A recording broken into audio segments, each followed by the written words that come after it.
Hey guys, welcome to the channel and welcome back to another video. On today's video, let's get into it. We're going to be talking about the easiest way to get out of debt fast. Easiest way that you can get out of debt fast. We're talking about debt today, guys, on today's broadcast. The fastest way that you can pay off debt in 2024. As you come into the chat, guys, let me know that you can hear me. Let me know that, just give me a thumbs up. Thumbs up is all good, guys.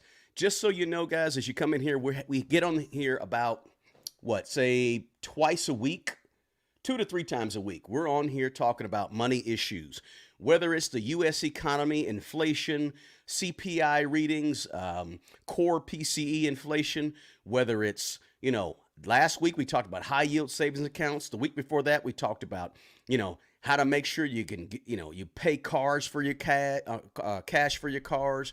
We talk about all things money to help you guys better with your money in all types of ways, right? Now, I got to come on here at 4:30 because I have a job too. So I have to work my job and then I have to get off my job, log on and try to give you guys something that's going to help you be better with your money and help you grow with your personal finances. Sometimes we talk about personal finance issues, right? Today, it's debt, debt, debt, and more debt. Let's talk about debt and how debt is basically ruining a lot of us. But hey, on this video, we want to talk about a specific way that is the easiest way that you can get out of debt and get out of debt fast, right? When I say easiest way, it's still going to be a lot of work for you, right? And you've probably heard of this way that we're going to talk about, right? But I want to actually share my screen with you and show you an example of how to get out of debt fast using this method, okay? Now, I do this about every 6 months or so. I come on here and I have this conversation about debt and actually go through this method of getting out of debt.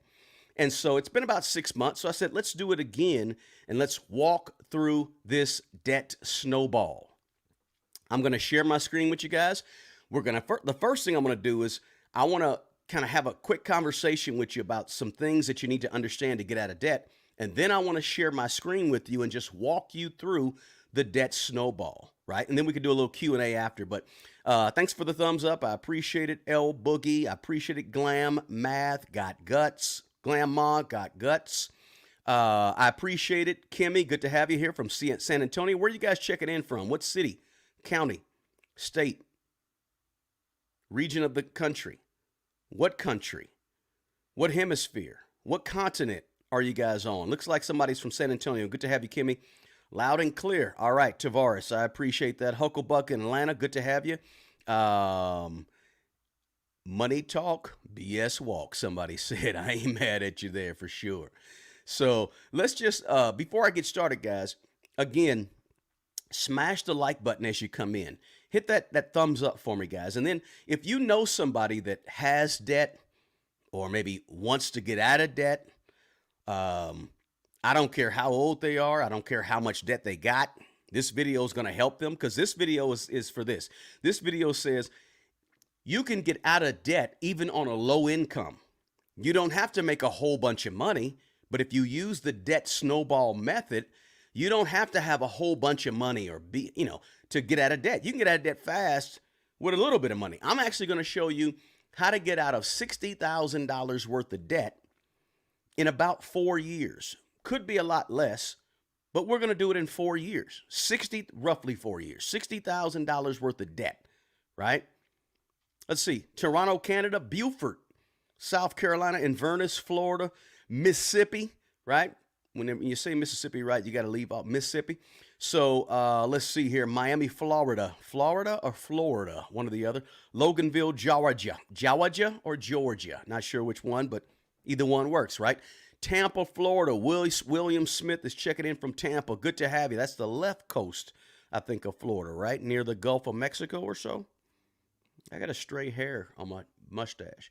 When you have facial hair, sometimes, guys, you get a stray hair and you can see it out of the corner of your eye.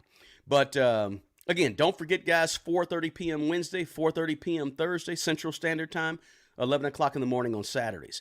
Also, check in the description box. Before we dig into this thing, check in the description box below and click on a link to receive a free copy of my ebook, The 24 Laws of Money.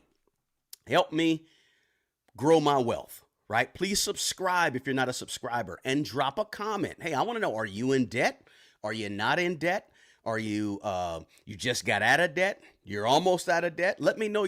Drop a comment and let me know. If you're watching this after the live, I always go back and check my comments, especially on my lives, to provide some feedback. Also, you'll see Mint Mobile in the description box below. I'm a big user.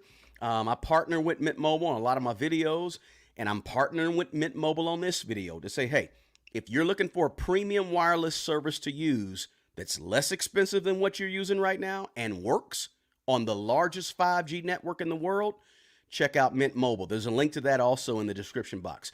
Let me just say also, I appreciate you guys being here. Thank you so much. I appreciate you guys more than you know for coming out and having this conversation with me and allowing me to speak something positive and maybe something that's going to help somebody. Speak that in your life. So I really appreciate that, guys.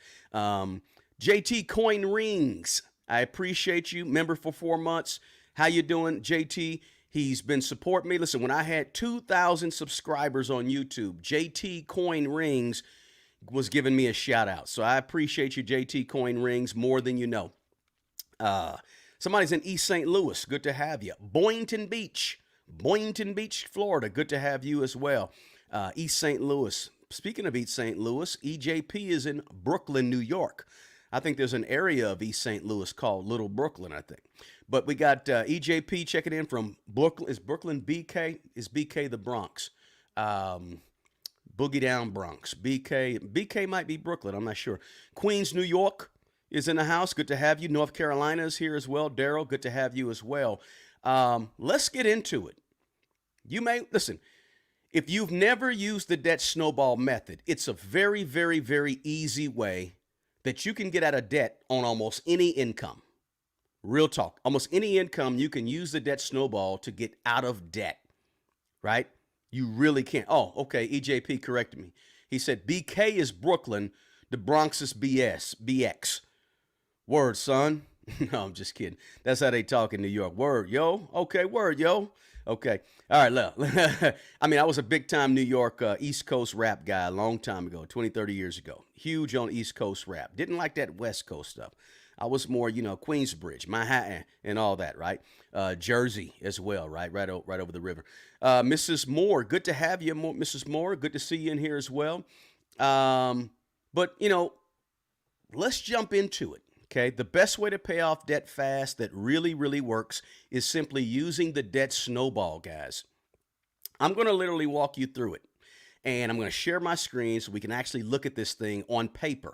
I find, guys, that when you put things in front of people on a spreadsheet or on a piece of paper, a lot of times those things come to a light a little more.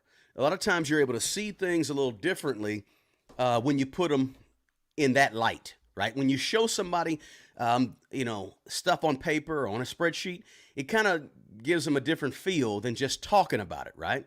And I'm going to have a video that's going to come out here in about a week or so about these 6 steps to help you get out of debt. I just want to real quickly talk about them real briefly on this live, right? So, debt is not good. I know we always hear, hey, good debt, bad debt. Listen, all debt is debt.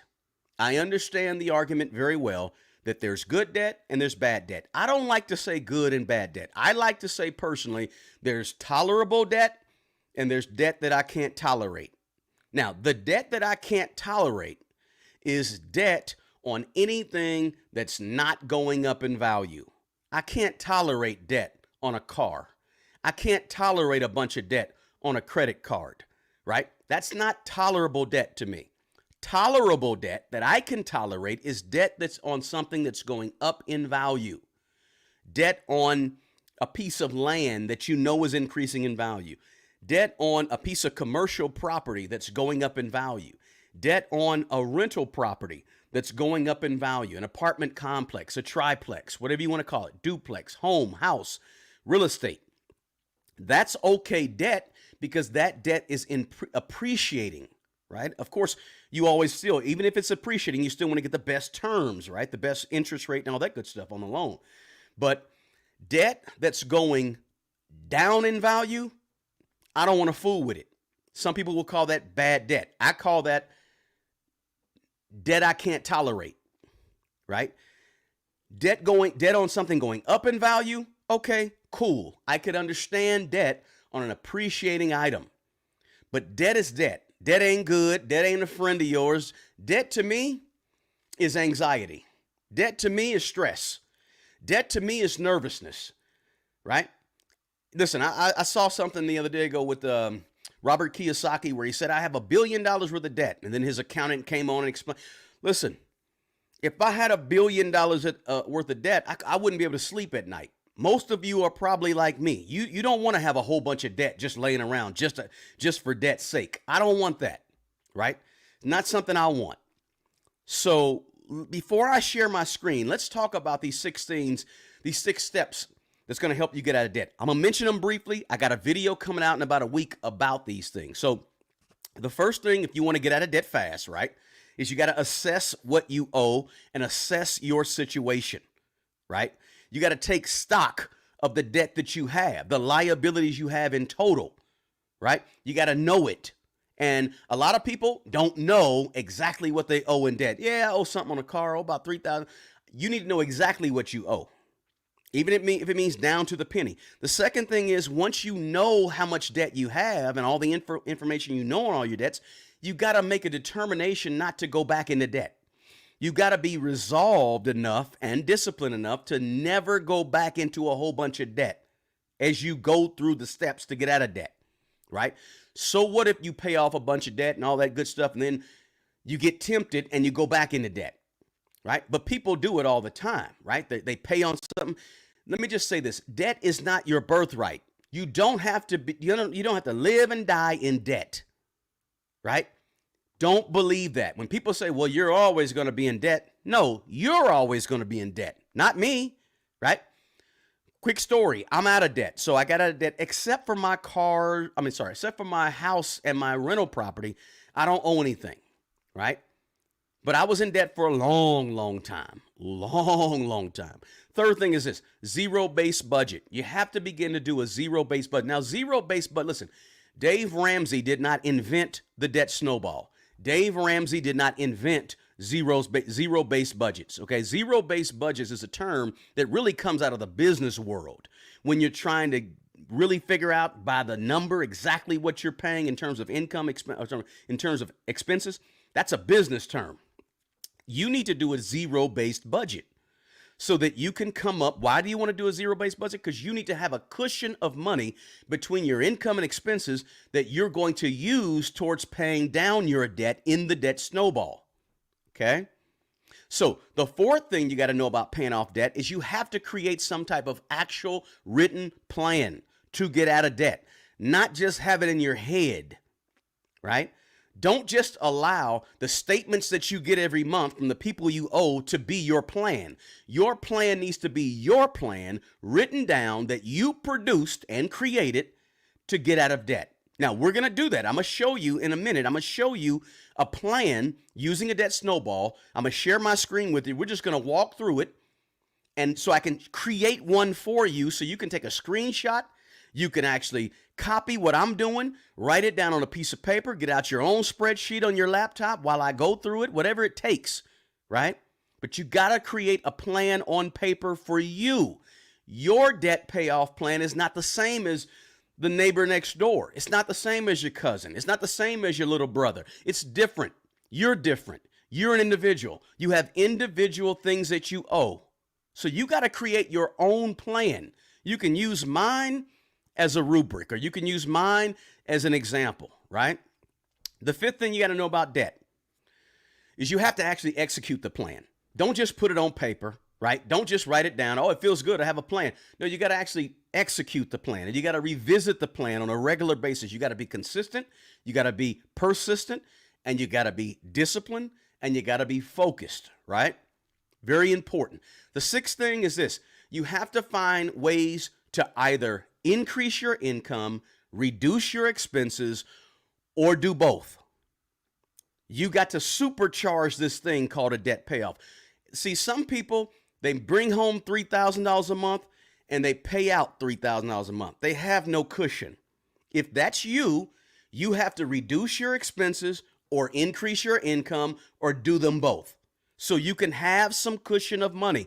The debt snowball only works if you have a small cushion or a large cushion of money that you can throw at your debt, extra money. So you got to find ways to increase your income or reduce your expenses. Very, very important, right? So let me go ahead and bring up my screen, and we're just going to go ahead and walk through a debt snowball, if that's okay with you guys. Hey, what debt? Somebody said, I don't like that. Do you feel like you own? Yes, debt to me is slavery. You know, the slave is still, the lender is still, no, the lender, no, the borrower is slave to the lender still, right? Yes, please smash the like button for me. You got to hit that thumbs up, guys. This is good, solid financial information. It's not flashy. It's not extra cute. It's not bling bling. It's not IG worthy, but it's very, very important. It's the basics, right? It's just like, we got any basketball players out there, right? Right now, what we're doing in basketball practice is we're shooting free throws. Just the basics. Not fancy, not glamorous. We ain't dunking. We ain't doing behind the back passes. We not doing no look passes, right? We ain't doing nothing. We ain't shooting threes, none of that stuff. All we're doing right here in this video, in terms of personal finances, is we just shooting free throws, the basics. If you ain't got the fundamentals down, nothing else matters, right? All right, so let me share my screen with you guys. Let's see what we got here. Let's see, boom, boom. Sometimes sharing my screen. I'm not good at this stuff. I'm getting better, though. I promise you I'm getting better, guys. All right, so I'm just going to share my screen with you. I'm just going to talk through this thing. I actually have an example here, guys, that I actually worked out. So I'm going to pull it up because I want to walk through it. So if you just bear with me, I just had to pull it up real quick. All right. So let's walk through the average human being. This is just the average human being. Notice, I got a blank spreadsheet for a reason. The reason I wanted to have a blank spreadsheet is to show you that this doesn't have to be fancy. Your plan that you write out doesn't have to be somebody else's wonderful looking template or nothing like that. No, if you want, listen, as you get better and better with your money, you have to be in the habit of being a creator, right? Of being somebody that produces something and doesn't just wait on somebody else to produce it for you, right?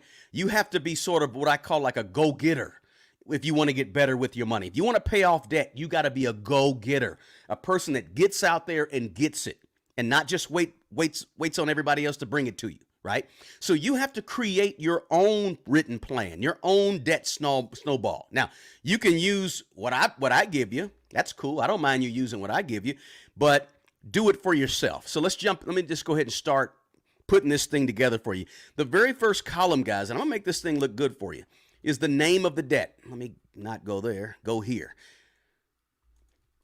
I'm gonna expand these and make these look better for you. But what we're doing is just walking through a simple debt snowball plan.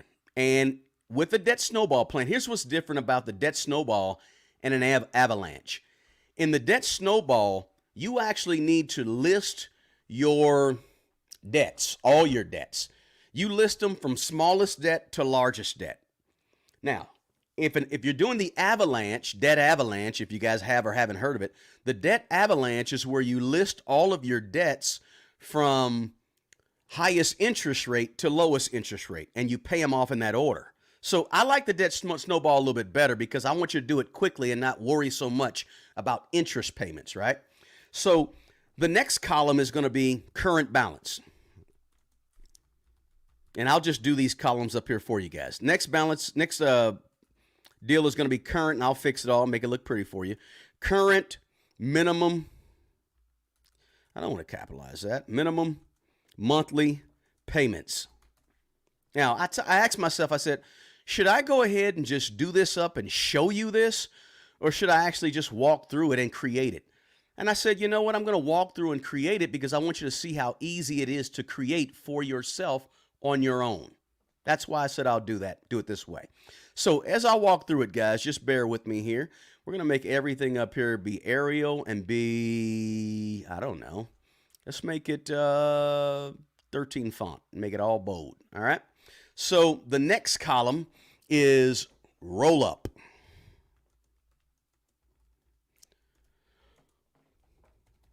And this is the snowball.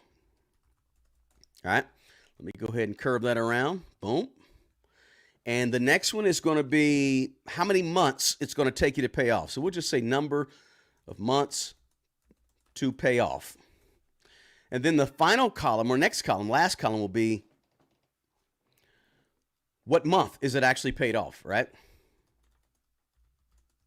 It's going to look nice when I get done with it, I guarantee you. But we're going to actually round that off. We'll round this one off, and we'll also make everything centered up here. All right, make it look better. All right, and let's curve that in.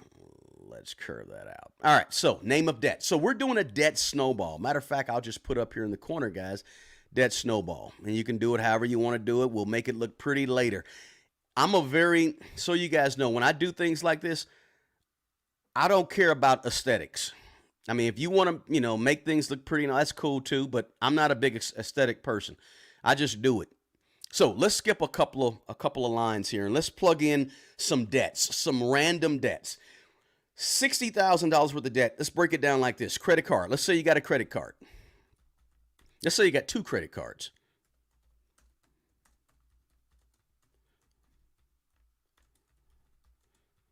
And let's make all these be, let's make them centered.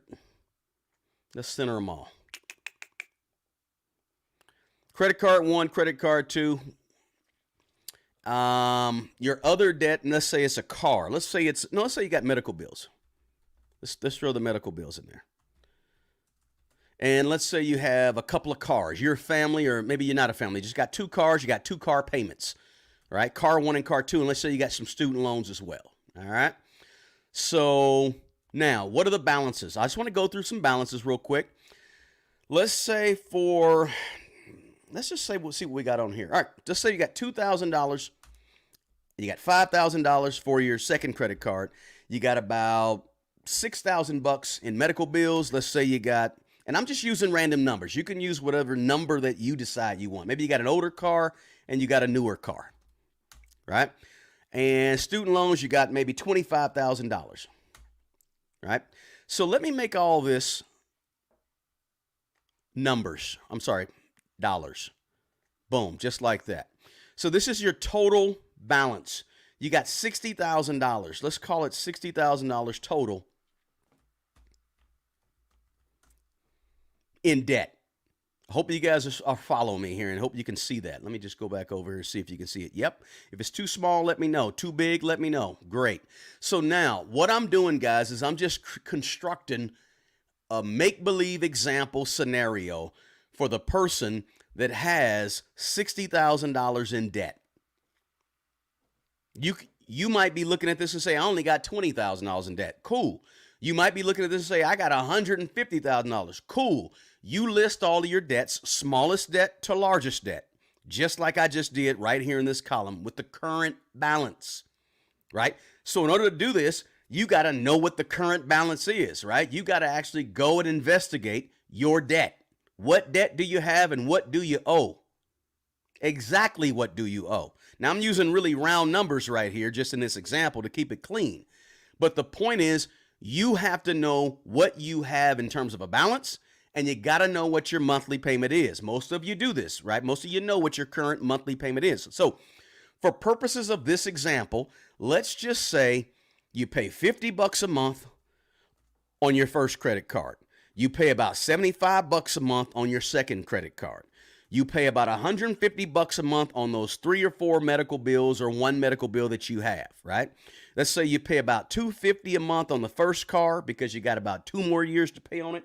It's an older car. It's almost paid off, but you just not long ago went out and got that newer car that you sort of regret, but then you don't sort of regret because it looks good and it drives well, right? You got 2 cars. On your student loans that just kicked in, maybe what? When did student loan, last November or so, student loan repayment kicked back in. You can't get it taken away, right? So you're stuck with making that payment again, right? So this is how the debt snowball looks, and this is how the debt snowball shakes out, okay? You list your debts, smallest to largest, and then you come up in this column and you simply say, how much do I pay every single month on each one of these? because you're making a monthly payment. But this one is important right here. This is the most important column. This is what makes it a snowball. In our example right here, let's just say you're an average person who brings home $3,000 a month and all your bills are a little bit less than that. But you have probably an extra, we're going to say for this example, you have an extra $500 laying around every single month to put towards your debt snowball or to put towards debt if you want to get out of debt fast. So what I like to do when I put together this spreadsheet is in this column, I like to say this, guys. What is the extra per month? For some of you, this extra per month right here, it may only be $200. For some of you, this may be $700, right? This column, this extra per month is really 100% up to you. How fast do you want it? How bad do you want it? How much are you willing to go get it? What are you willing to do to go get it? Are you willing to, kind of scale down your lifestyle to get it? Excuse me. Are you willing to work an extra job to go get it? Are you willing to work some overtime to go get it? What are you willing to sacrifice to go get it? And when I say go get it, I mean go get this extra amount per month if you don't already have it in your cushion between your income and your expenses, right? I'm asking you, as the CEO of your household, the CEO of your four walls, the CEO that's running the business called you LLC, right? You are a corporation. And you are going to determine how you run your four walls and how you run your household is going to determine how much extra money you have every single month to put towards your debt in this scenario. Because this money right here that's extra per month, that's your profit. Profit is what's left over after you pay all your expenses for a business. Your profit in your business as CEO of you, your profit at you LLC is the amount of money you have over each month after you pay all your bills. You take your income, your revenue, and you pay all of your expenses. What's the profit left over every single month that you can now use to plug in this field right here, to plug in on this extra per month? It may fluctuate for some of you. Sometimes you have overtime, sometimes you don't. But you determine this number right here. You may be looking at me and say, I don't determine nothing. I only bring home $1,500 a month. Okay, then you got to go out and get more skills so you make more money. You got to go out and get a second job so you make more money. You have to move in with a relative for 2 or 3 years while you pay off debt. You got to move back home with your parents, or you got to move with your cousin, or you got to move with a roommate, your buddy, your girl, whatever it takes. You got to change your situation in order to have more money per month. This is up to you. It's really up to you. This extra per month. I didn't mean to go off on that tip, but understand what I'm saying, guys. In this scenario, this example, I'm going to put in $500 right here, because I'm going to say most able-bodied human beings are going to be able to make an extra $500 somewhere. It may be a part-time job. It may be eBay. It may be garage sales. I don't know what it could be, right? It could be working at McDonald's part-time for 20 hours a week, if that's what it takes, right? I'm not sure what it takes. Everybody's scenario is a little bit different. I'm going to bold that number, and I'm going to actually italicize that number, right? Because in our scenario, we're saying $500 extra per month. Now, here's the deal. You start off with $500 extra that you can use to pay off your debt in our scenario. And I misspelled something. That should be monthly, right? So now here's how the debt snowball works. You're already paying $50 a month for the first credit card. You owe $2,000, right? So essentially that would take you what? what is it? What's that? 40 months? 50 times 12. Yeah, it would take you about 40 months. But now we're going to take the extra $500 that we have, and we're going to take that extra $500 and add it to that $50, and we're going to pay $550 a month towards that very first bill, that very first debt, right? $550 per month. Now, all we're going to do, guys, is we're going to simply do a quick, math problem and say if we pay $550 a month for $2,000 is what we owe, well, what's that going to be, right? Let me go ahead and go to my calculator, and I'll do it right here. $2,000 a month divided by $550 per month that we're going to pay. That's 3.64. Let's go ahead and round that up to an even 4 months. I don't want to put, you can if you want. I don't like putting decimals on my sheet, right? I like just round it up. So I round that up to 4 months. That means it's going to take you about 4 months to pay off the first credit card. Number of months to pay off, 4.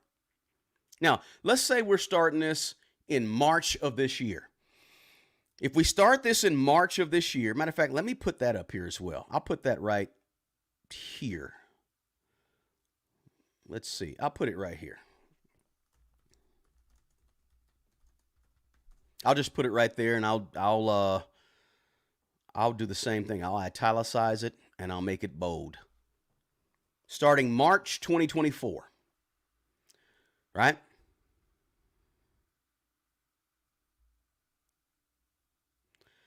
Actually, yeah, we'll leave it right there.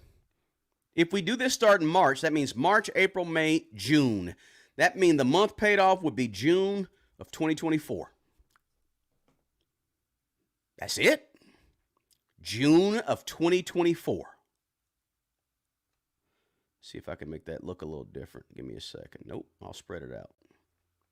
Let me add some, you guys mind if I'll add a little color to this so we can separate it, all right?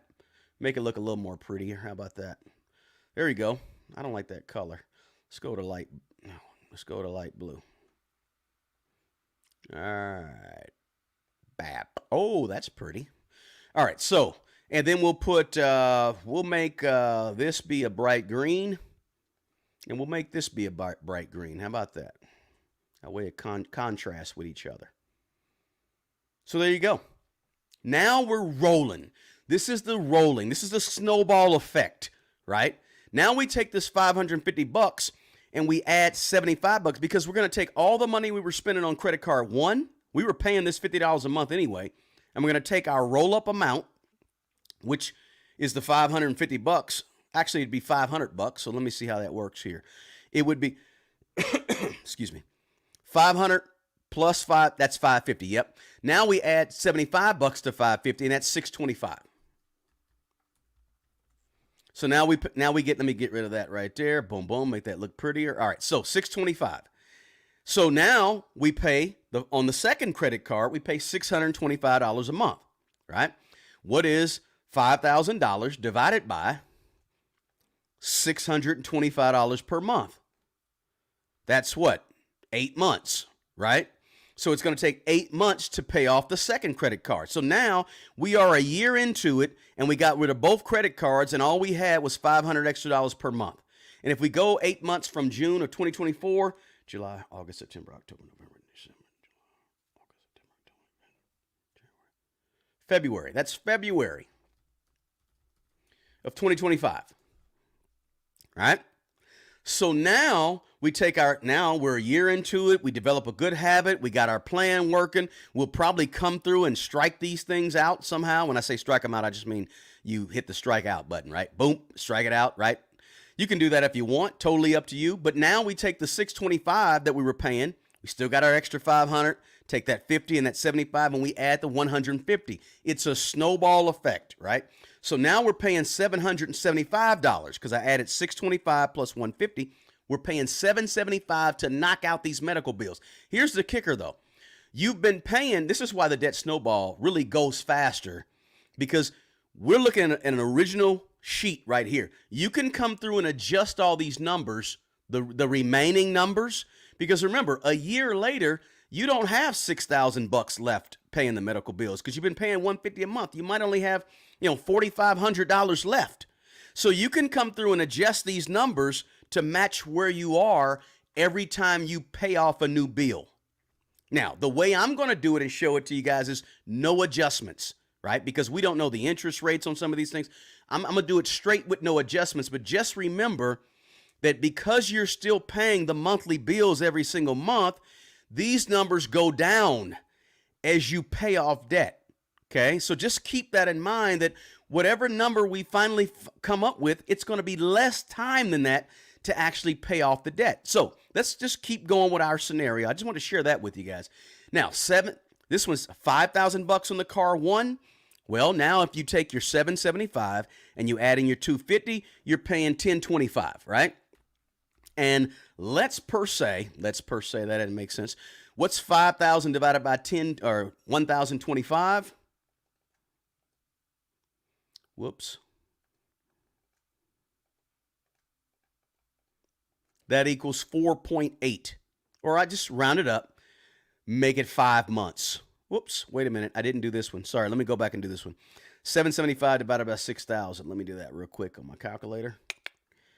All right, 6,000 divided by 775. I said it backwards. 7.7. So that's the 8 months. I'm sorry. So 8 months there. Boom. And 8 months from February.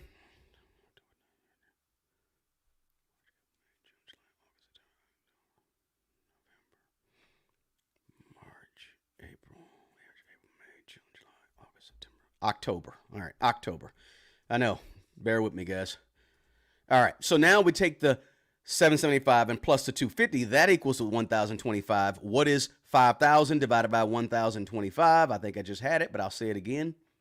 5,000 divided by 1,025 is 4.8. So that's like 5 months right there, right? Let me come back over here. 5 months. November, December, January, February. That's March. That's March of 2026. So as you look at the progress, guys, if you're focused, if you're disciplined, if you stay with it, don't take on no new debt, right? You don't want to add things over here, which is what I did, when I was working this plan. So, but you don't want to do that, right? That's a mistake. Now you've paid off both credit cards, you paid off your medical bill, you paid off your one of your cars, right? Now you have another car. 17,000 was the balance on that. Again, we know it's going to go down a little bit, but let's say we take 1,025 plus our $500. That's going to equal what? $1,525. And we divide 17,000, but divide it by the 1,525. Let me do that on the calculator real quick. And you guys are like, man, why is he doing all that? Because I want to do it right. Divided by 1,525 is 11 months, right? 11.14, right? But I like to round down or round up. 11 months. So 11 months from March of 2026. 12 months is February. So 11 months is January. So that's at January of 2027, right? Now, you got one debt left. You take your 1,525 and add the 450. That's going to be what, 1,975, I believe. That was a good year. Just kidding. What's $25,000 divided by 1,975?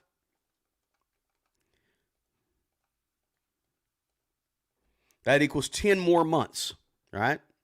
Is that right? $25,000 divided by 1,975. Did I do that right? Yeah. Equals, actually 12.6 months, 13 months. Okay. So 13 months. And 13 months from January of that, let's see, 12 months is going to be December. Bump. 13 months is going to be, is that February? January, let's see, February, March, April, May, June, July, August, September, October, December, January, February. It's February. So February of 2028. That's basically 4 years from now to get out of $60,000 worth of debt, right? 4 years to get out of $60,000 worth of debt. Let me put that one in red. I'm sorry, let me give it a little bit of a red there. BAP. If you can see it, make it bold. Right? That's it, man. $60,000 worth of debt using the debt snowball, right? Using the debt snowball to get out of $60,000 worth of debt in a matter of 4 years. But here's the kicker.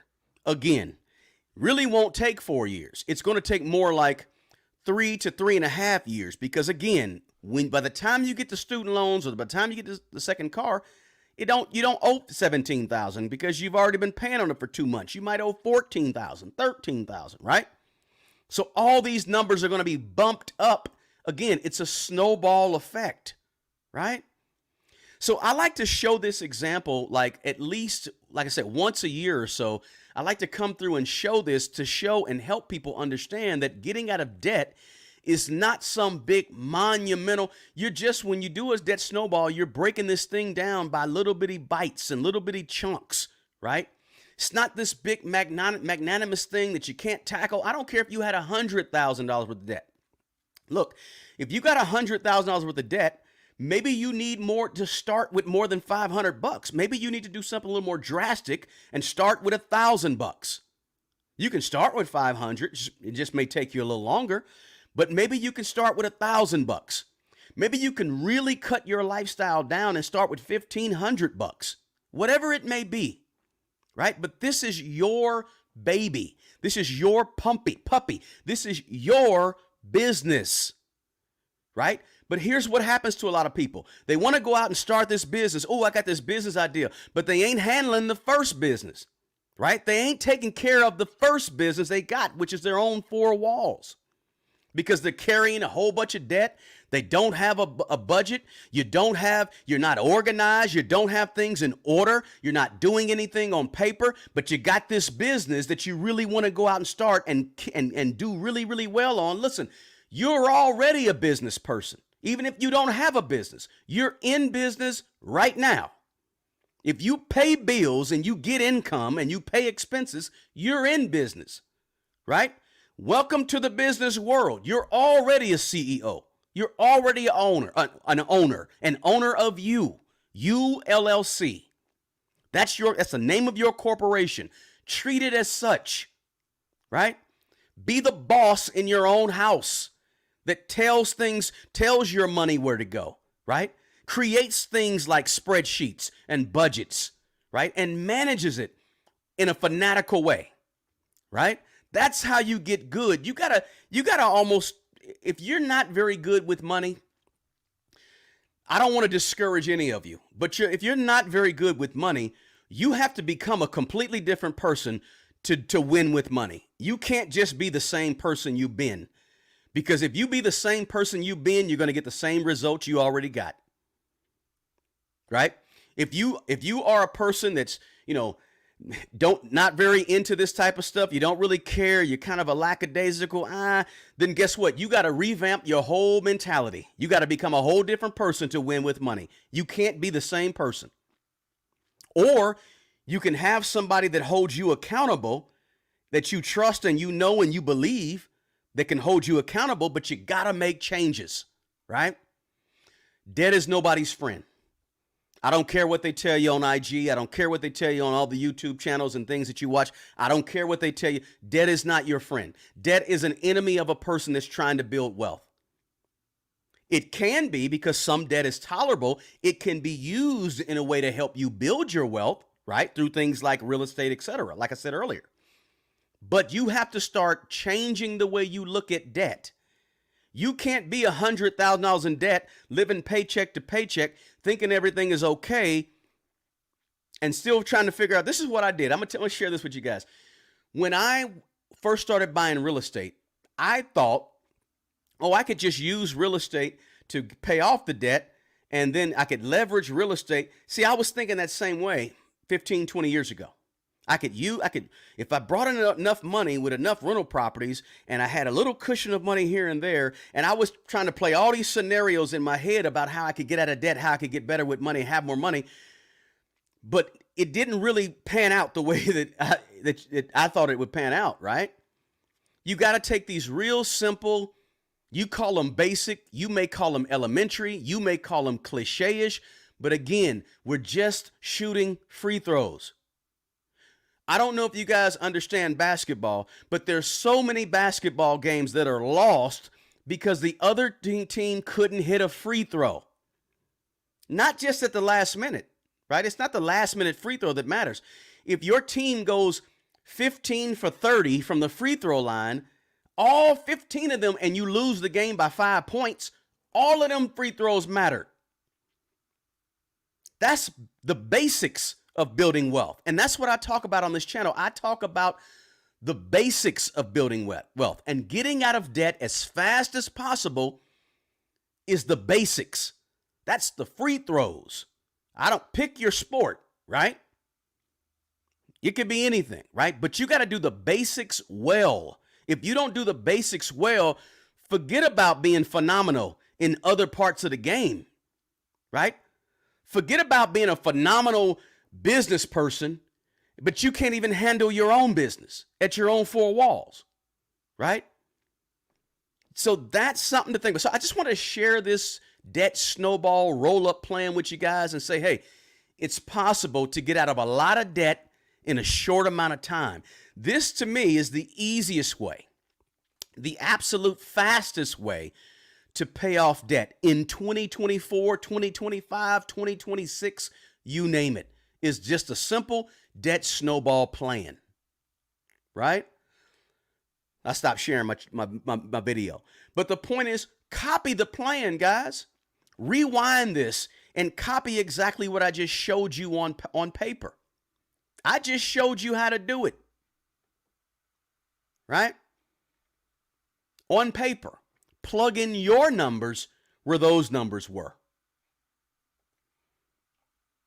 How many of you actually are debt-free in the chat? Let me know in the chat, guys, if you're debt-free, or if you used the debt snowball method that I just walked through. Let me know if you're debt-free or if you use the snowball method at some point in your life to help you become debt-free. By the way, don't forget to smash the like button. Don't forget to share the link to this video so somebody else can copy my plan or copy the plan that I just laid out. If you get good information, don't hold it up for yourself. The best way you can support this channel is to share the link to this video with someone else. Now, I do one-on-ones, by the way, right? I do one-on-ones to help people make more money, invest more money, manage their money better, right? Win with money. There's a link to that in the description box below. Sometimes I forget to say it, but I just want to say I do 90-minute, 2-hour one-on-ones with folks to go over their own personal financial situation. We share screens like I just shared my screen with you. We get on a Zoom call and we dig into the depths of what the issue is or what the goal is, whatever it could be, right? But there's a link to that down in the description box below also. Let me know, guys, are you out of debt, right? Somebody said, I will be debt-free. You're welcome, Vanessa. You're welcome. And yes, Vanessa has it right. Hit that like button. Somebody said, any suggestions on what to do when your partner doesn't want or like to use a zero-based budget? Here's the deal. It always helps when two people are on the same page, right? Because two heads are better than one, right? Because sometimes you say one partner is rowing that direction and one partner is rowing the opposite direction. When it comes to money, it's always best to try to get on the same page. Now, maybe there's some compromise you can use, right? Without jumping into full counselor mode, maybe there's some compromise that you can use to help that partner see, or maybe you don't have to be so much a one way. Maybe you can see where they're coming from, and there's some give and take. There's some compromise that may be able to go along, right? And here's the other thing. When you're doing a zero-based budget, to answer that question, when you're doing a zero-based budget, you may just want to budget for whatever extra money that person says they want or need. Maybe your partner says, hey, look, I want to go to the barbershop 4 times a month. That's going to cost me an extra $30 every time I go, $40. It's going to cost me $150 a month to groom my hair, whatever it may be, right? Maybe you can work into your budget somehow that person's grooming of their hair to make them a little more on board with what you're trying to do. In other words, compromise is all I'm trying to say somehow if you have a partner that won't get on board. Let's see. Somebody said, I will be debt free by the end of the year. Newski, congratulations to you. Big time. That's very important. Let us know how it goes. Come back to this broadcast and let me know, or shoot me a message, email me, and let me know how it goes. If you need any help with that, let me know. Let's say somebody said, Tammy Lee said, I'm just starting a podcast, but thanks for doing this. I'm very much a visual learner and digging myself out of debt now. You can do it, Tammy. You can do it. You got to get that as big a cushion as possible, right? Debt snowball method is what it is. I'm more of a fan of that than I am the avalanche method. Somebody said, what percentage of a buffer would be good to include in a zero-based budget for variable expenses? Well, Kimmy, that depends on what are these variable expenses, right? Are these variable expenses? Here's the deal. In your budget, you should already have the things that you know is coming up, right? John got a birthday coming up in June. You need to be budgeting for that birthday coming up in June. Christmas takes place on the 25th of December. You need to be budgeting for that the 25th of December. Maybe you have a cousin that has a child that you hang out with and you know that child's birthday's in July. Start preparing for that and putting that $10 a month to the side in the budget starting now. So you ain't got to wait. But those things you prepare for. But the buffer could be whatever you decide. It could be $100 a month. It could be $300 a month within reason, right? So that is all really, I don't use a percentage, Kimmy, per se. I use amounts, right, as opposed to a percentage. But whatever amount you think will cover the things that you like to do. But let me say that with a caveat. You may have to kind of dial back some of the things you like to do, right? You like to get a massage once a month. Maybe you don't have the money to really be getting that $150 massage every single month, right? Dial that back a little bit, right? So good one. Let's see. Somebody said, can't stay for the live. Have a good one. John, check me out later. Check it out later. Thanks for being here, though, John. I appreciate you. What about locking your credit to deter the use of credit cards while paying off debt? Totally up to you, Kimmy. If you want to freeze them, be honest with you guys, I haven't used a credit card in about 12 or 13 years or so. I haven't used a credit card. And at one point, I think I still have, my credit is frozen anyway, right? I froze it years and years and years ago.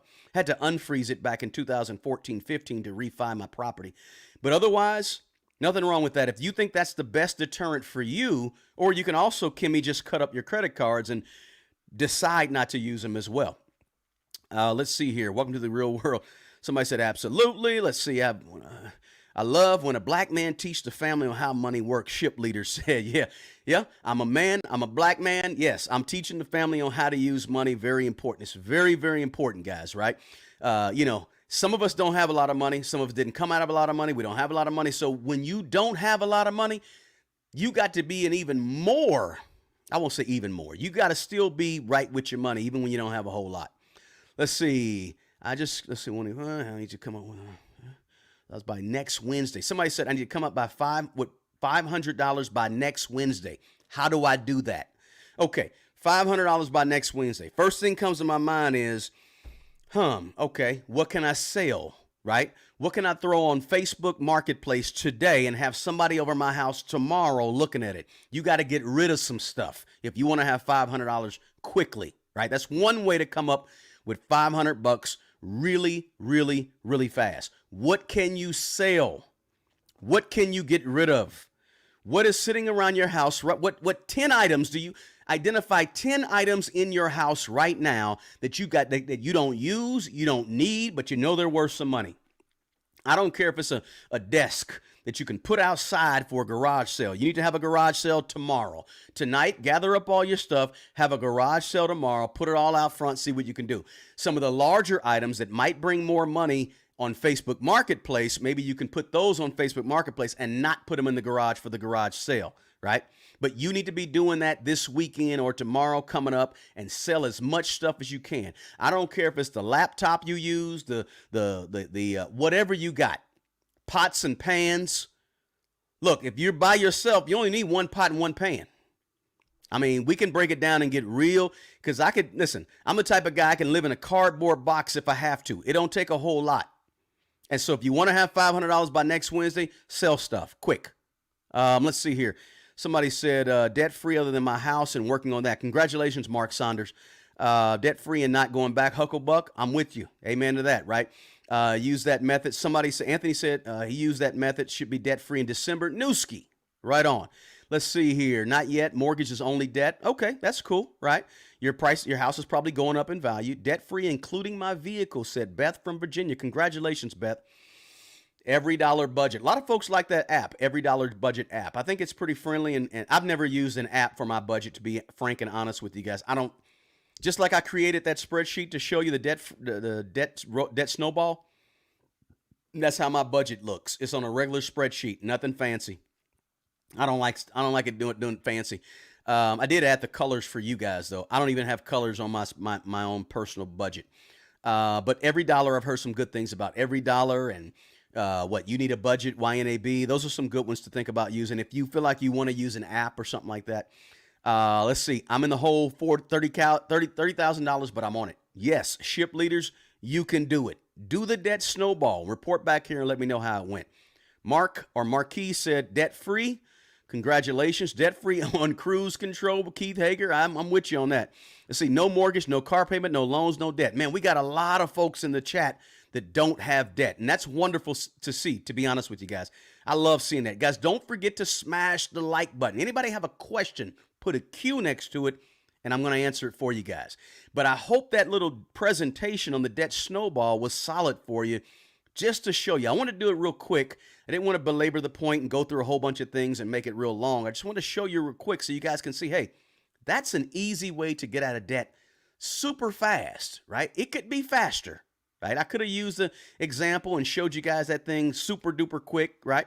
But I said, let's try to make it a little bit realistic, because a lot of people have debt, right? But that snowball is really the fastest way to pay off debt. It really is. Let's see here. Trying to get debt free and get my wife on board. She doesn't like following a budget. DeBoss, I'm with you. DeBoss, maybe you need to sell her on what's at the end of the rainbow, right? What's at the end of the tunnel. For example, DeBoss, maybe you can say, hey, look, once we get out of debt, we're taking that cruise. Once we get out of debt, we're going up to California, wherever I don't know. Once we get out of debt, we're going to Paris. Whatever it may be, right? Maybe you can sell that so they can start seeing long term, because everybody doesn't see down the road, right? Everybody doesn't see the possibilities of what can happen once you get out of debt, right? Everybody doesn't see it, but maybe you need to start selling that idea, right? Let's see. Ship leaders, I appreciate you being here. He said, first time seeing your page, he or she, first time seeing your page, but I'll follow you now. I appreciate you. If this whole live was not for anybody else, it was for you, ship leaders, to come on board and follow this train called Smart Money Bro, where we teach people how to be better with their money in a practical way. Not a bling bling. Nothing fancy. You're not going to make $50,000 next week, right? We shoot free throws over here, which means we win games because we do all the basics right. We don't have to do the behind the back dunk to look good. That ain't number 2 points. But I can come get these 2 points. If you foul me while I'm going to the hole, I can come to the free throw line and knock out 2 points right there. They count the same as them dunks. And they're more effective in the long run because we're doing the right things with money and building a strong foundation. And the whole time, guess what we're doing? We're building discipline, right? We're building consistency, right? We're building confidence, right? We're doing all the right things right. We're managing money well. We're being a good steward over our finances. We're setting up our children, right? We get life insurance intact in case something goes wrong with us, and we can hand it off to our niece and nephew if we don't have children. We're building a foundation with money. And in the meantime, we're becoming the type of person that can handle money better and can keep money and can grow money, right? That's what we're doing on this channel and doing it the right way. Let's see here. Try to be debt free by next year, the boss. You can do it. Like I said, I'm really close, but I also have a family that can use this plan. Yes, yes. V. Cooper, share it with them, right? Don't hold this good information to yourself. Share it with somebody else. I don't care if it's your pastor, your mother, your child, your grandparent, your best friend who's getting sick of you talking about money now because you're starting to think different, right? Whatever it can be, right? I have a video coming out in just a few days to really break down those 6 steps that I talked about earlier in this video. Those 6 steps to really break them down on how you can get out of debt and the type of thing that's going to change your mentality to get out of debt. You got to start looking at debt in a different way, right? You can't look at debt the same way you look at debt that made you get into debt, right? So the person you was that went out and bought that car and put those clothes on credit and put them Jordans on the credit card, you can't be that person and then change and then get out of debt and still be that. You got to change the way you think and look at money and look at debt to get out of debt and not go back into debt. Miss V, good to have you here. Hello from Seattle. Good to have you. Looking to be debt-free in 2024. You can do it. I promise you, you can do it. It's going to be hard. It's going to be tough. You're going to be mad. You're going to be angry. You're going to be upset. You're going to be wishing you could do something you couldn't do, right? But it's worth it at the end of the rainbow. I guarantee you. Am I saying that right? Worth it at the end of the rainbow? It's at the end of the journey, it's worth it.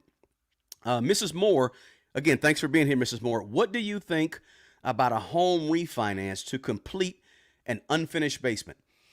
There's a lot of variables that go into that, Mrs. Moore. How much debt do you have?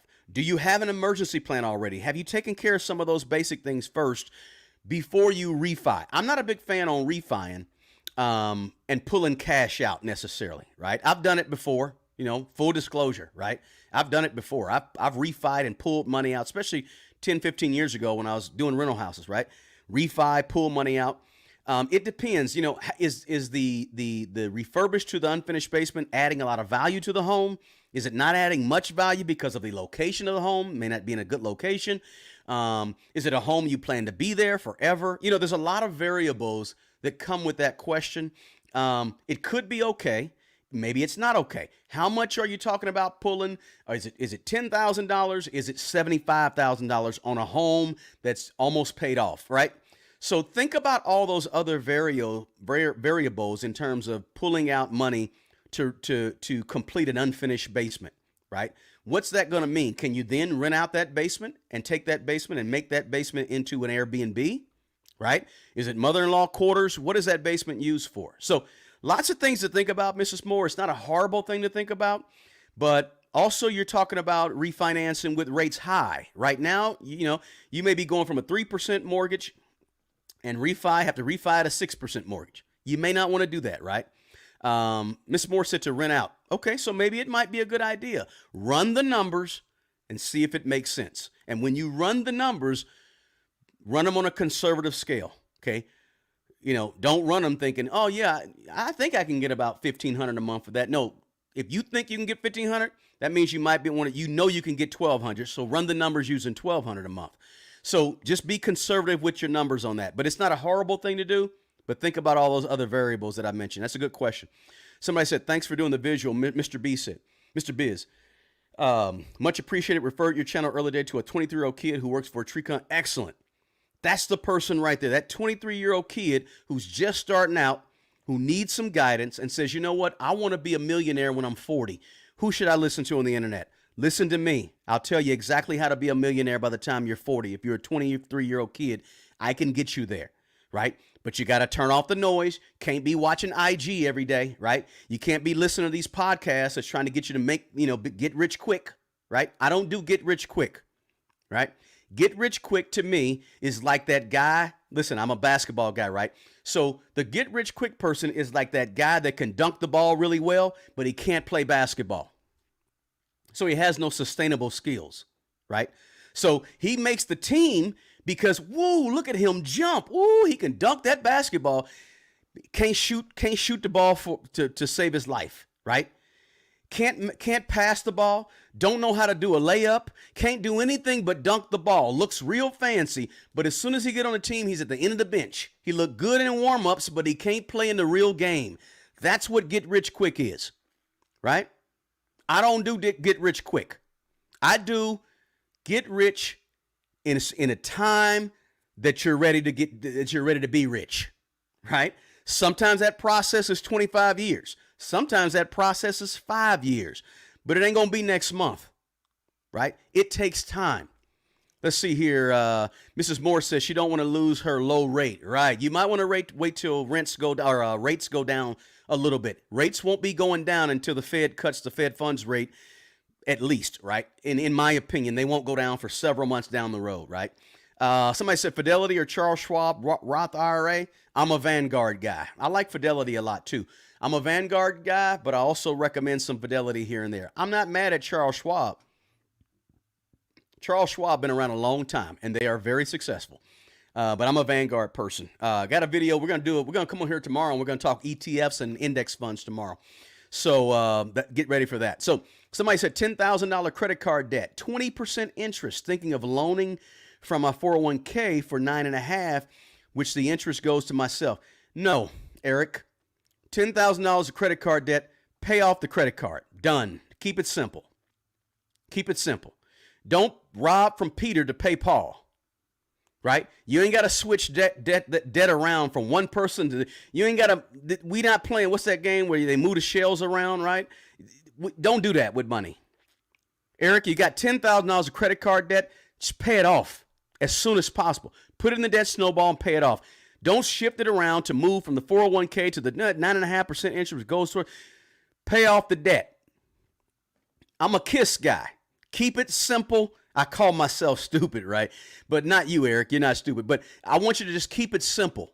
Don't get into all the fancy stuff. Just don't play. I think they call it the shell game, right? They move the shell around, right? You got to figure out which underneath which coconut shell the ball is. Don't do that. You don't have to consolidate. Don't any of that. Just pay it off. If you pay it off in 1 year, if you pay it off in 2 years, who cares about the little bit of percentage of interest, right? The $90, the $150. Just pay it off. Somebody said I would only borrow if I'm renting out the property. I agree that you have to run the numbers. Yes, Miss V. Good. Thanks for answering that, Miss V. I appreciate that. You're doing another. Yes, I do a live. I've been coming on Wednesdays too. I do a live staple Thursday, 4:30 p.m. Central Standard Time. Saturday, 11 a.m. Central Standard Time. Right? Somebody said, what about a 45-year-old guy? What about a 45-year-old guy? Toby, what are you asking me? Ask the question. I'll try to answer it. So I wanted to talk on this video, guys, about debt, right? Move that debt. Move that. You guys anybody ever watch that TV show where they used to they revamp the house and they redo the house and they say, move that bus, move that, right? So move that debt is what I'm trying to explain to you guys. Move that debt. Somebody also asked me in the comments about 3 or 4 days ago, hey, were you ever on House Hunters? Yes, I was on House Hunters on HGTV about 2 years ago. I was on there. So just so you know, so that was a yes to that person that asked that question. Okay, Toby, I said, what about a 45-year-old guy? I'm still looking for that question, Toby, the answer question. What are you asking, Toby? Let's see, 24 E4 in the U.S. Air Force with a baby on the way. All right, Nathan Hyman, congratulations on the baby on the way. How do I save more as an E4? How do I save more as an E4? Good question, Nathan. I appreciate you asking that. Nathan, thank you so much for serving the country in the military. Nathan, we appreciate your service in the Air Force, my man. How do I save more? I feel like I'm just floating due to my wife's debt. Yes. Nathan, you got to make a plan, my man. 24 years old. I work for the government too. So I understand. I've been with the government a long time. I understand, Nathan. It ain't a whole lot of money you make as an E4, but guess what? Get on the same page with your wife. He said, how do I make it? I feel like I'm just floating due to my wife's debt. Get on the same page with her. List those debts from smallest to largest, like I did with the debt snowball plan. If you rewind this and you'll see it. Once you do that, you guys are on the same plan. You guys are in the boat, rowing the boat together at the same time. She takes one oar, you take the other oar, and you guys are rowing in the same direction. Figure out when you do your budget, do a written budget, and figure out how much extra money you have left over after you pay all your bills. It might be only $50. It might be, $300 or $400. It might be $800. But you got to figure out that cushion and start applying that towards the debt. 24 is very, very young, Nathan. It's very young. And you can be very well off with money if you just kind of revamp some things and get her on board with you. That's all it takes. 2 people going in the same direction, man, you can go a long way, right?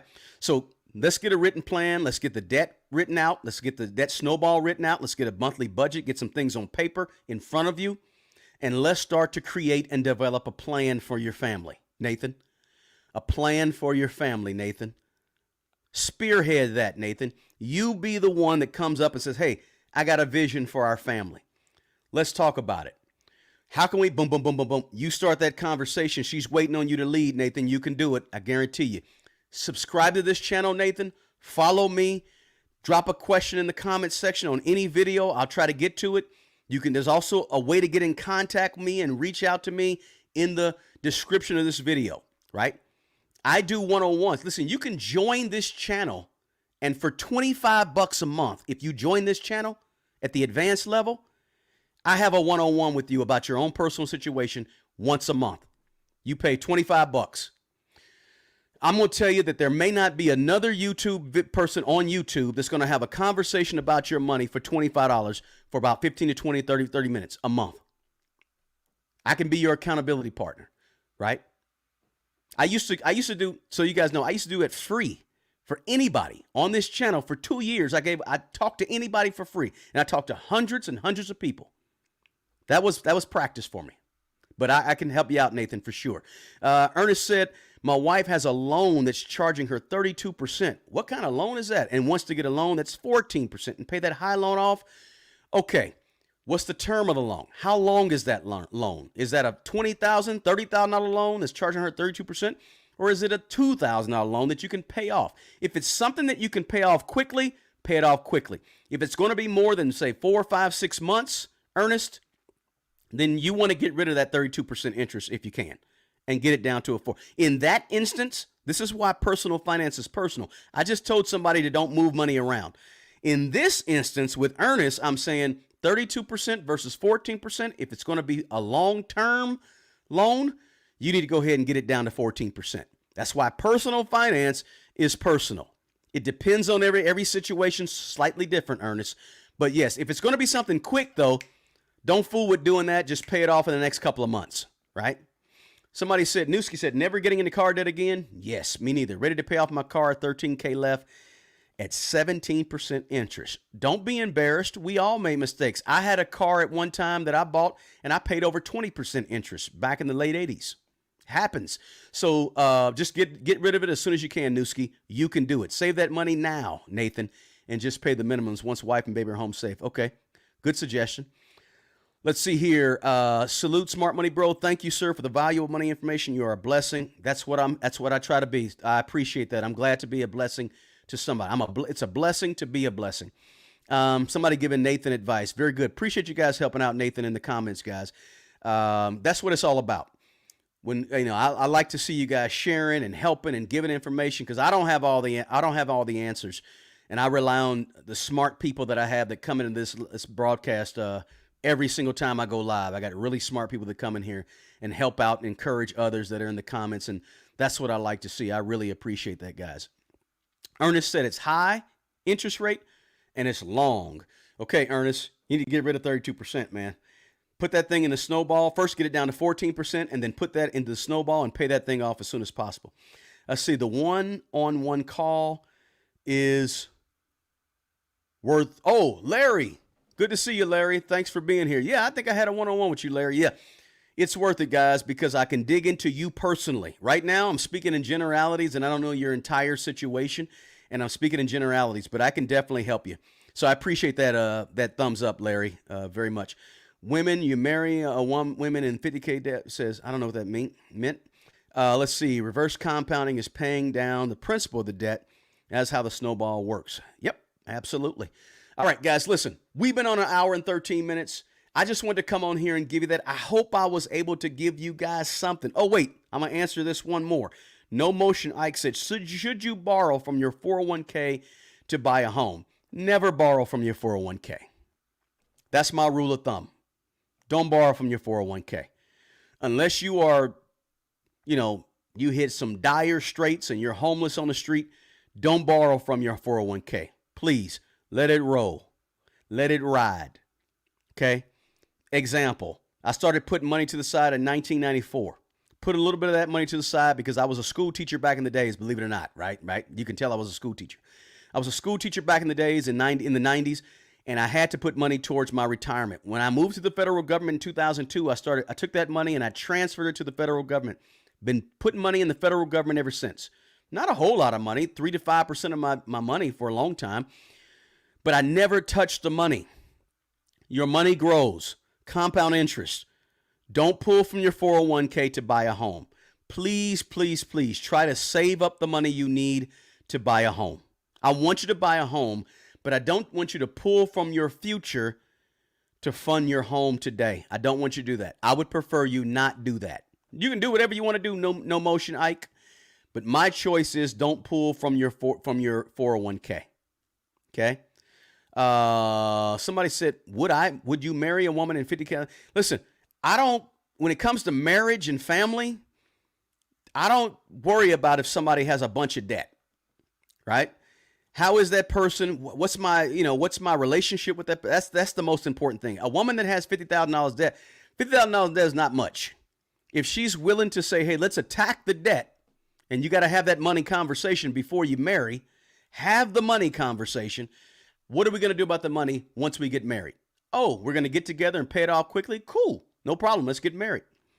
But if she says, no, I got $50,000 now, I don't care about the debt, I'm going to run it up to $200,000 because I don't care nothing about debt. Maybe you shouldn't marry her because the future may look a little bleaker, right? But if it's just $50,000 of debt is not a big deal.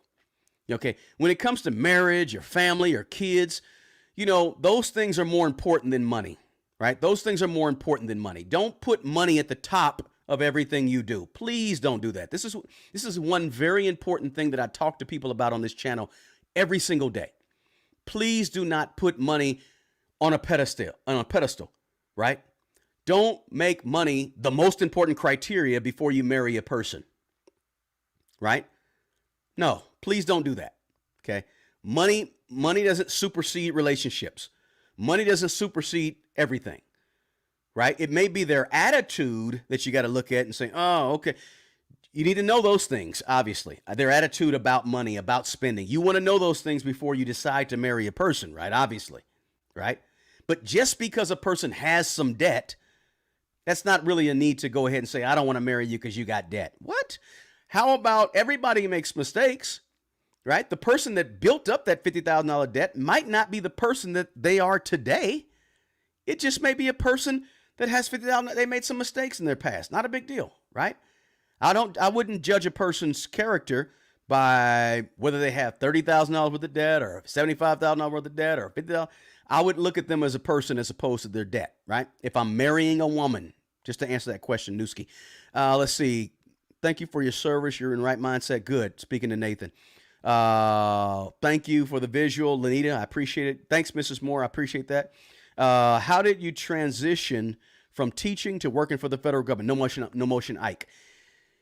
In 2001 or so, I wasn't feeling teaching anymore, right? And I said, you know what? Let's make that move. Let's make that transition out of teaching, and let's see what else is out there. So I stepped out there. I almost became a principal financial advisor at Principal Financial. I almost worked for MetLife, right? Remember that insurance? Is MetLife still around? I think they are. I even went out and got my Series 60, Series 71, or whatever it was to sell insurance. But then I got a call from the Social Security Administration, and they hired me, so I took that route. So that's kind of what the transition was like. But I used to coach a lot of basketball and did all that stuff for a lot of years, worked with a lot of kids. But now I've been with the federal government for a long time. That's my day job. So you know, right? I don't make money off selling a whole bunch of courses. I don't have a course. Nothing wrong if you have a course. That's cool. I just don't have a course. Right? I got a few books. If you look up Smart Money Bro on Amazon, you'll see that. But I like helping people one-on-one with their personal finances because that's what I did to claw my way out of negative $30,000 of net worth to where I am now, right? So I said, that is rich, smart money, bro. Money does not supersede everything. Amen to that. Yeah, the MLK of debt. No, Martin Luther King. I'm just keeping it real, keeping it, like the kids say, keeping it 100. They still say that nowadays, keeping it 100, right? Whatever you want to say. Yeah. So yeah, I guess you could say I still teach right here, but it's all about helping people with their personal finances. So when I look out on the landscape, guys, one of the things that drives me is I see so many people that are lost with something that we need to use every single day, right? I see so many people that are lost. Think about it. If you were like this really good, you know, dry. Okay, let me no analogy. I was about to get into another analogy. Let me just say, I see a lot of people that need some help with their personal finances, and they just need somebody to talk different about their situation. Here's what happens with us a lot of times, guys. I'll share this with you. A lot of us, when it comes to money, we don't share what's going on with our money with anybody. And so what happens is we get locked in to one way of thinking, one way of looking at our personal finances, one set of eyes, and we don't have other sets of eyes to give us ideas and fresh ways of thinking, right? So, you know, you ever heard the saying that you're so far in the picture, or you're so far in the frame that you can't see the big picture. So what happens to a lot of people with their personal finances is they're stuck in the frame, right? And all they see is the job and what I make, and they don't really see other possibilities or other ways of looking at their own money. So when a guy like me comes in and looks at their money, I can tell them all these different possibilities that I see with their money. And it becomes encouraging to people to say, you know what? I never thought about that. Man, I never looked at it like that, because you're too far in the frame to see the big picture. That's why you need somebody to look at your personal finances and not keep them all to yourself so nobody sees this is my personal thing, and we get really picky, right? Well, that's what I choose to do, and this is my personal. And you don't understand that if you were to get somebody to look at your personal finances, you got stuff going on in your personal finances that you could change today and be a millionaire in 6 years. You could change today and be a millionaire in 5 years. You could do this right here. If you just do this and this, you could end up having $2 million net worth in about 10 years. But you're so stuck in the picture, you're stuck in the frame, you can't see the big picture. That's why you need a person sometimes to look at your personal finances and not charge you $10,000 to do it, right? Not get on a coaching call that's going to cost you, the amount of a small used car. But you have people out here that are giving you this advice and charging you $5,000 for a weekend boot camp, $10,000 for a counseling session, $50,000 to hang with me on my jet. That's not what you need. This is my contention. I believe most people don't need a financial person, or what do you call it? A certified financial planner. What most people, in my opinion, need is just somebody else to take a look at their money and show them a few things differently. Now, listen, when you listen to new people and you take in new information and you read new books and you listen to new podcasts, that gives you some of the new information you need and allows you to look at your own situation differently. And that's why I think a lot of people listen to things like me, or things like you name the person on the internet who you listen to on YouTube. Because when you get that new information, all of a sudden it's giving you a new way of looking at your own personal finances, right? So it's good to have somebody look in, but I don't think you need a full-time certified personal financial planner, but you just need somebody to give you a little boost, a little encouragement, a little bit of hold you accountable, and a different way to look at your own personal finances. And that's what I do with a lot of people when I do the one-on-ones, right? Because I'm always thinking outside the box when it comes to money. But I'm doing it with one thing in mind. The one thing I have in mind is building a strong, solid foundation with money. I never sway from that, right? If you listen to everything I tell you right here, you go back to a video I did on YouTube 2 or 3 years ago, it's the same thing. I'm consistent with that message because building a firm foundation with money is what's going to really help you get better with money. See, many people come to me and they say, hey, I need to make more income. Can you show me how to do this side gig, this side hustle? I say, wait a minute. Before you do a side hustle, are you taking care of home first? Let's talk about home real quick, right? Because I want you to build up this foundation. I don't want you to go out and get more money and put more money on top of bad money habits. That ain't going to help you in the long run. See, if you can't manage $50,000 a year, you're having a hard time figuring out you can't manage it, and you're going to have the same hard time managing $200,000 a year. So manage what you got. I'm a big proponent of being a good manager over your money, a good steward over your personal finances. This money is flowing through you. It's flowing. You ain't taking $150,000 to the grave with you. This ain't Egypt, where they used to bury people with all their gold and silver. We ain't doing that with you. You ain't taking none of this money with you. Your biggest job on this planet is to manage the money that flows through your hands properly. And the more you manage it well, the more money you have. Right? If you manage it poorly, the less money you'll have. You lose what you manage, what you mismanage. You mismanage your health, you lose it. You mismanage your relationships, you lose them. That's just a principle. I didn't make that principle up. Okay? But if you mismanage money, you lose it. So your only job is to manage the money you have well. That's a strong foundation with money. That's what I teach and that's what I talk about. Right? Let me just check a few more here. It's getting good to. I'm getting hyped up. You guys are hyping me up with these questions. I was going to end it earlier, but I said let's leave it here. Thank you, Lanita. I appreciate that. Somebody said I was just talking to my 26-year-old last week about going to send him this video. I appreciate that. Thank you, and shoot it out. Smart Money Bro, once you were debt free, did you cash flow buying all your other properties? I bought my properties before I was debt free. So right now, I still have 2 rental properties that I owe a little bit of money on. And I still have a primary residence that I owe a little bit of money on. I did not buy real estate cash. Okay. How did I start real estate, DeBoss? I started real estate back in 2000 at the age of 30 when I had a negative $30,000 net worth to my name. I got into real estate. First thing I did to get in real estate was I shadowed a guy named Wes. I won't say his last name. I shadowed a guy named Wes because he was a handyman who worked on a bunch of houses.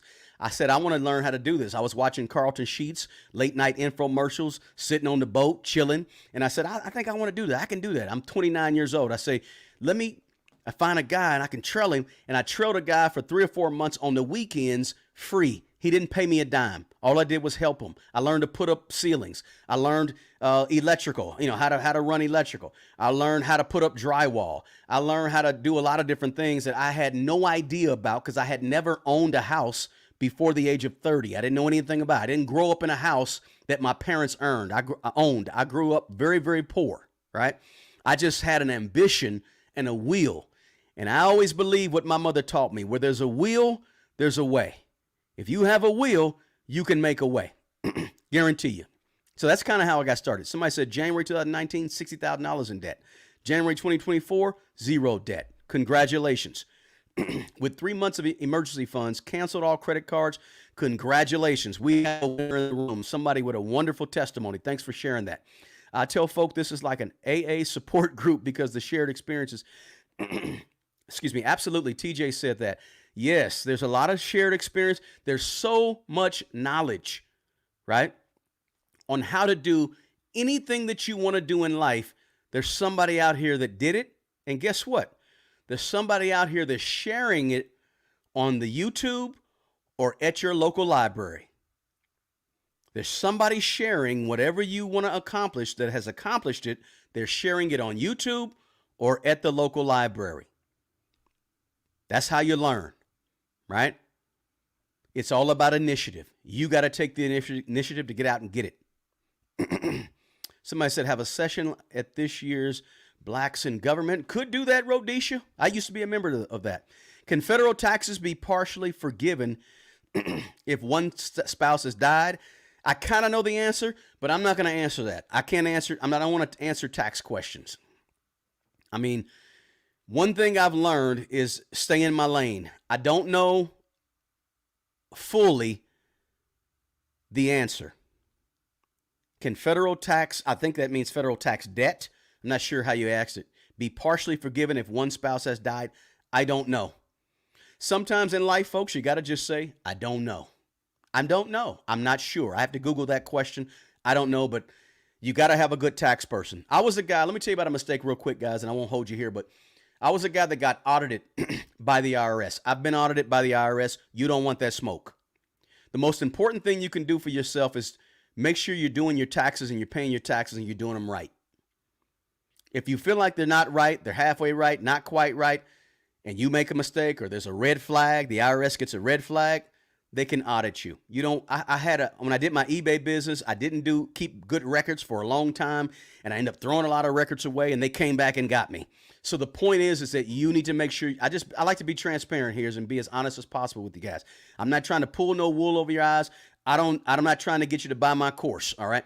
I'm just telling you the truth. And so I want to tell you that to say, you make sure you get good CPA advice from a good, solid CPA that's reputable and knows what they're doing. If you feel like something's wrong with your taxes, they're not being done right, go somewhere where you feel comfortable, because that's very important, right? Especially if you have a business, or if you have a tax question, like that question that B. Bonaparte just put in the chat. Go somewhere and get the right answer, right? It may not be the Facebook group, may not be the YouTube. Maybe you need to ask a professional. So I'm not really sure about that. All right. So I hope I was able to help you guys with something on this video, something on this live. You know what I told myself when I first got on here? I'm saying this is going to be a 30-minute live, turned into an hour and a half live, because I just enjoyed helping you guys, right? You guys have questions, I answer them. But the easiest way to get out of debt fast and to pay off debt fast in 2024, 2025, and beyond is the debt snowball. If you didn't see this entire broadcast, go back and watch the beginning, because I walked through the debt snowball, sharing my screen and using a spreadsheet. Guys, listen, I appreciate you guys being here.